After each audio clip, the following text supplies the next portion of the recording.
समर्थ social foundation या माध्यमातून 1 महिन्यापूर्वी आलो होतो.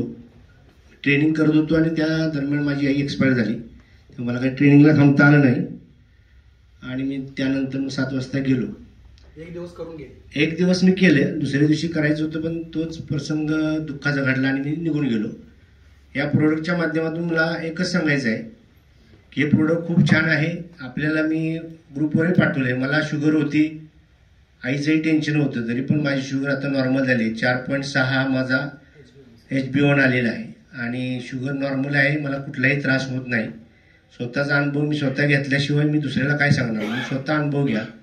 आपण अनुभव घेतला आणि सांगितलं तर लोकांना पडते. आता मी नायब तहसीलदार पदावर, मला काही हा व्यवसाय करायची सुद्धा गरज नाही.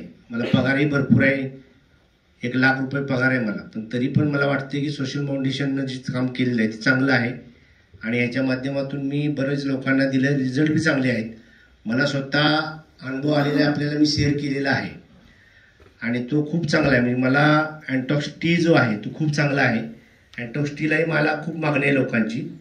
आज मी 10 प्रोडक्ट न्यायसाठी आलो खास, म्हणजे अँटॉक्स टीसाठी. मला काही तो बिझनेस करावा, म्हणजे बिझनेस समज बिझनेस बी आहे, परंतु माझा तो उद्देश नाही आहे.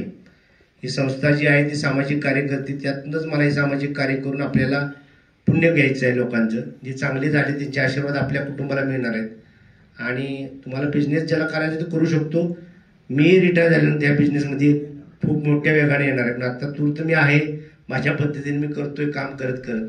तरी मला लोक अटॅच आहेत भरपूर आणि आपणही करताय, चांगलं काम आहे. आणि साहेबांच्या माध्यमातून मी आलेलो आहे आणि मी आत्तापर्यंत माझ्या माहितीप्रमाणे 1 महिन्यात 40 ते 50 प्रोडक्ट विकले असतील. म्हणजे काही मला माहीत नसताना लोकांनी मी 10, 20, 25 प्रोडक्ट घेतले, पण गेलेले आहेत प्रोडक्ट. असं काही शिल्लक राहत नाही.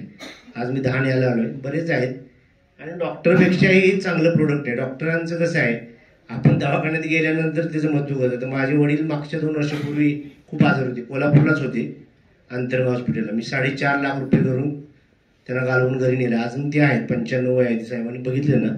आणि आईचं 87 होतं. पण दवाखान्यात गेल्यानंतर आपण काही बघत नाही.